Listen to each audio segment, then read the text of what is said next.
Você já parou para pensar quantas regras seguimos todos os dias, sem nem questionar? Regras que parecem ter saído de um manual invisível da sociedade. Como não falar alto em elevador, sorrir mesmo quando está triste ou dizer tudo bem quando claramente não está. Fazemos isso automaticamente, porque todo mundo faz, porque é assim que tem que ser. Mas, e se eu te dissesse que muitas dessas regras são totalmente sem sentido? Pior, algumas foram criadas séculos atrás, em contextos que já nem existem mais.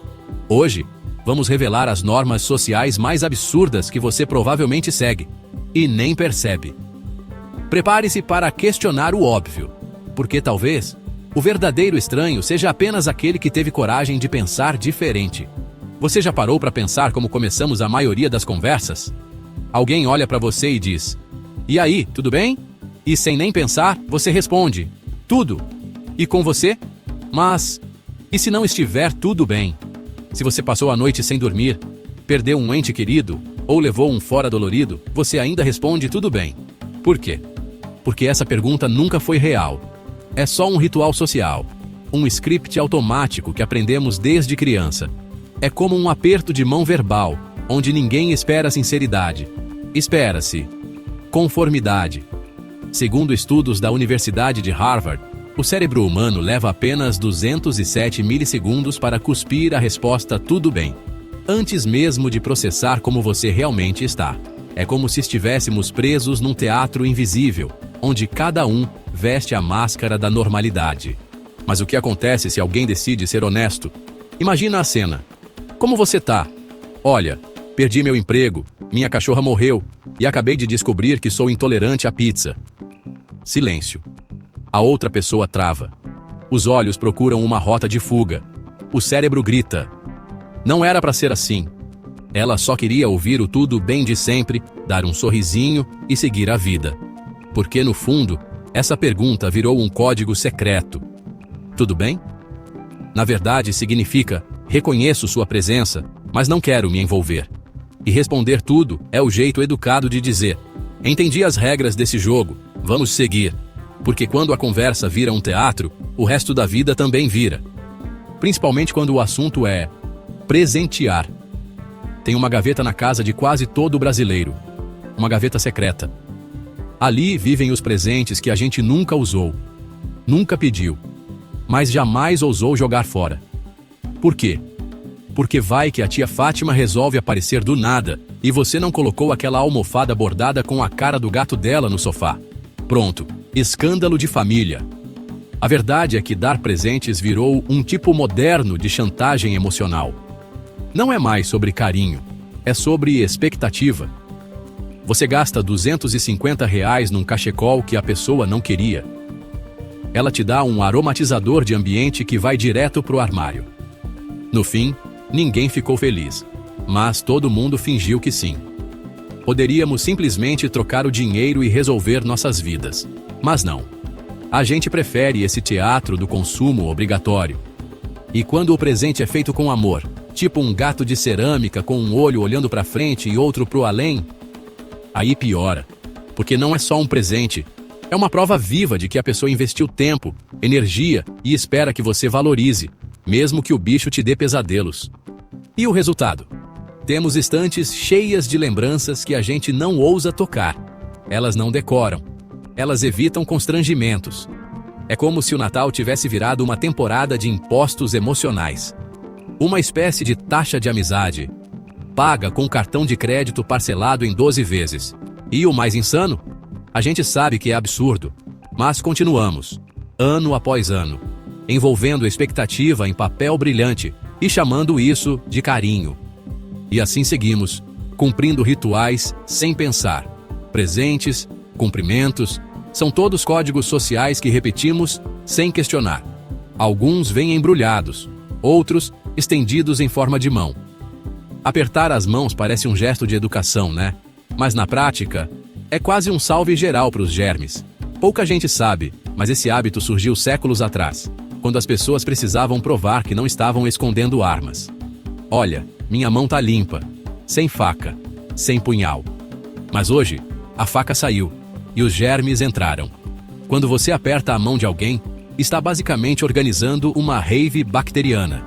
Cientistas da Universidade Aberta do Reino Unido compararam cumprimentos e descobriram que o aperto de mão transmite até 10 vezes mais bactérias do que um toque de punho ou um toque de cotovelo.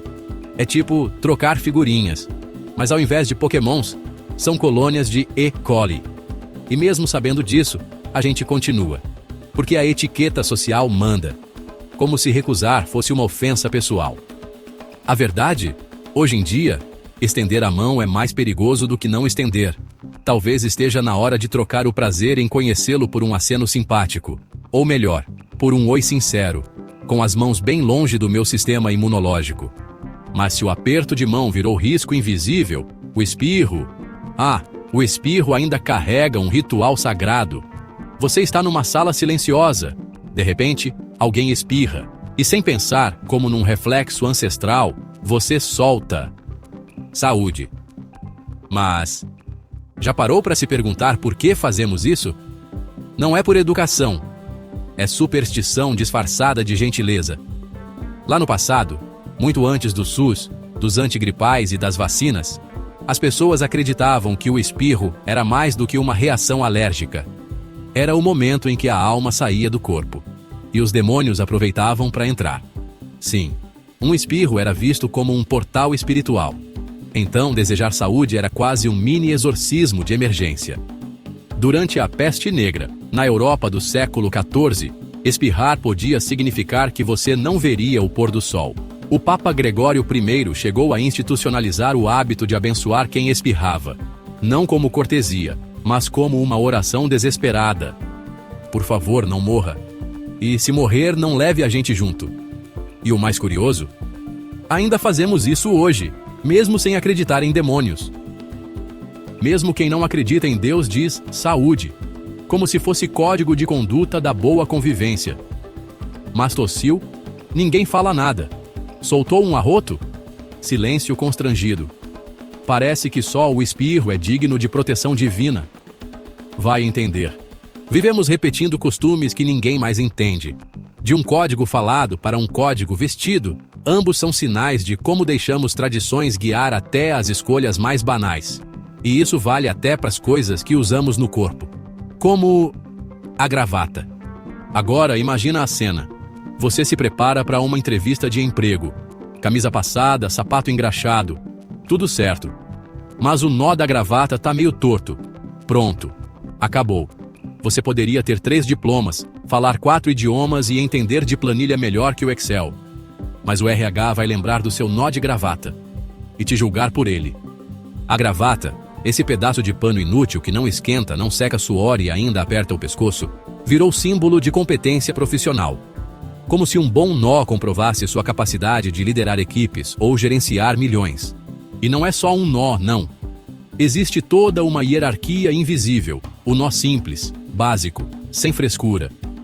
O nó Windsor, sofisticado, simétrico, quase uma obra de arte, e completamente arbitrário. É como se a gravata fosse um crachá secreto da elite corporativa. Um código visual que diz: sou sério, sou confiável. Veja meu triângulo perfeito. E o pior, a gente aprende isso na escola como se fosse uma arte milenar. Hoje, jovem Padawan, você aprenderá o nó sagrado da seriedade. E não se engane, isso é levado a sério. Só que ninguém te ensina a declarar imposto, a negociar salário ou a lidar com ansiedade. Mas o nó, esse é essencial. No fim, o nó da gravata virou assim uma metáfora de um mundo onde a aparência ainda fala mais alto que a essência, onde o formato do seu pescoço vale mais que o conteúdo da sua mente. E olha, se o nó da gravata diz muito sobre você, imagine o que não se diz. Especialmente sobre dinheiro. Porque se a gente já se enrola para dar um nó, imagina para desfazer os nós invisíveis que prendem as conversas sobre salário. Dinheiro, afinal, ainda é o último tabu. Existe uma regra não escrita no mundo corporativo. Uma regra tão enraizada que quase ninguém questiona. Nunca fale sobre o seu salário. É quase como o clube da luta. Só que, em vez de brigar, a gente aceita ser mal pago, em silêncio. E sabe quem mais ama essa regra? As empresas. Porque enquanto você evita assuntos delicados, Elas fazem mágica com a folha de pagamento. O João ganha o dobro da Maria, mesmo fazendo o mesmo trabalho, no mesmo setor, com a mesma formação. Mas Maria nunca vai saber, porque alguém decidiu que falar sobre dinheiro é falta de educação. Esse silêncio conveniente não surgiu do nada. Foi construído, estrategicamente, para impedir que as pessoas comparassem seus valores. Se ninguém sabe o quanto o outro ganha, qualquer valor parece aceitável. É como jogar pôquer de olhos vendados, enquanto só o chefe vê as cartas. E o mais absurdo, algumas empresas tentam transformar essa regra social em política interna, o que na maioria dos países, inclusive o Brasil, é ilegal. Sim, você tem direito legal de conversar sobre seu salário, mas o constrangimento é tão grande que muita gente nem tenta. É um gaslighting coletivo, um teatro onde todo mundo finge que dinheiro não importa, mesmo enquanto parcela o arroz no cartão. Você compartilha sua vida no Instagram, posta foto do prato no almoço, conta até sobre sua micose no grupo da família. Mas pergunta quanto você ganha por mês. E a pessoa empalidece como se você tivesse invadido a mente dela. Detalhe: o salário do CEO está na internet. Mas a Karen do RH quase desmaia se alguém menciona o roller it. A verdade é que quanto mais se esconde, mais se distorce. Mas e se ninguém tivesse mais nada a esconder? Só que quando uma empresa decidiu abrir os salários de todos os funcionários, sabe o que aconteceu? Não foi caos, foi justiça. A diferença entre os salários de homens e mulheres começou a diminuir.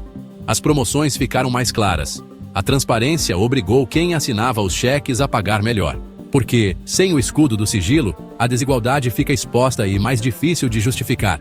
No fim das contas, a cultura do silêncio só serve para quem já está ganhando mais. Eles não falam sobre salário, mas não economizam para mostrar o novo iate no LinkedIn.